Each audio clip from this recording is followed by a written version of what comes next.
মা কি রান্না করছো? আমি না বাবা আজ মেয়োনিজ বানাচ্ছি। পাউরুটি খাবি বলে বসে আছিস, মেয়োনিজ নেই বাড়িতে, তো বানিয়ে দিচ্ছি। আমি কিন্তু এগলেস বানাচ্ছি, কারণ আমি যেহেতু ডিম খাই না, তুই জানিস।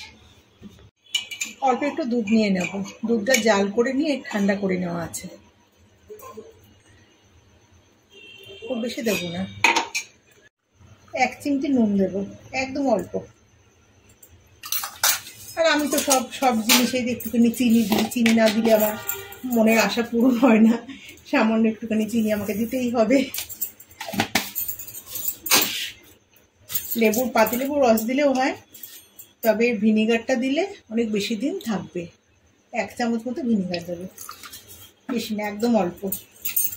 আর দেবো আসল জিনিস, এটা একটা কাপ মেপে দেবো। এটা তেলটা কিন্তু একবারে দেবো না, অল্প অল্প করে দেবো। 1/2 কাপ প্রথমে দিলাম,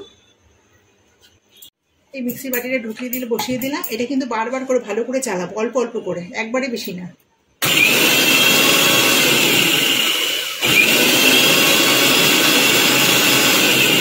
থেকে বন্ধ করবো আর চালাবো, বন্ধ করবো চালাবো, এরকম অনবরত কিছুক্ষণ ধরে করবো।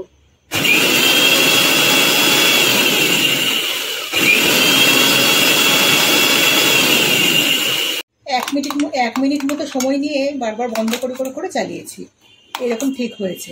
এবার এর মধ্যে আরেকটুখানি আমি তেল অ্যাড করবো, রিফাইন অয়েল। রিফাইন অয়েল যেটা বাড়িতে করা হয় সেটা দিলেই হবে।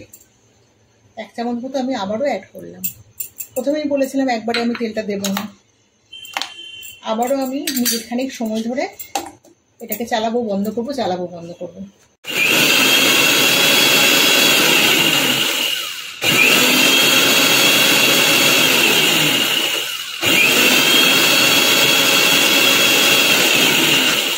দেখুন বন্ধুরা, আমার মেয়োনিজ একেবারে রেডি। এটা কিন্তু একবার ঘোরানোতে হয়নি। আমি আপনাদের প্রথমে বলেছিলাম যে আমি থেকে থেকে ঘোরাবো, অল্প অল্প করে করে।